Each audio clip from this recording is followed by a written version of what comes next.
Thank you, Mr. President. Start in North Korea, because that seems to be the biggest topic today. What does a proportional response look like to the Sony hack? And did Sony make the right decision in pulling the movie, or does that set a dangerous precedent when faced with this kind of situation? Well, let me address the second question first.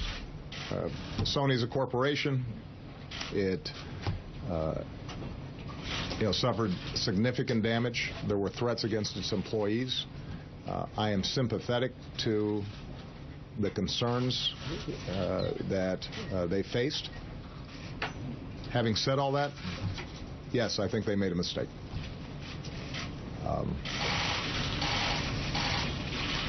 In this interconnected digital world, there are going to be opportunities for hackers to engage in cyber assaults both in the private sector and the public sector.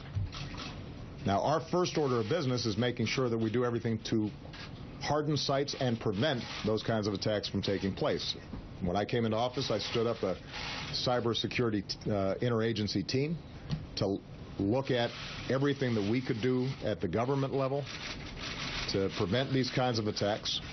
We've been coordinating with the private sector, but a lot more needs to be done. We're not even close to where we need to be. And one of the things in the new year that I hope Congress is prepared to work with us on is strong cyber security laws that allow for information sharing across private sector platforms as well as the public sector, so that we are incorporating best practices and preventing these attacks from happening in the first place. But even as we get better, the hackers are going to get better too. Some of them are going to be state actors. Some of them are going to be non-state actors. All of them are going to be sophisticated, and many of them can do some damage. We cannot have a society in which some dictator someplace can start imposing censorship here in the United States.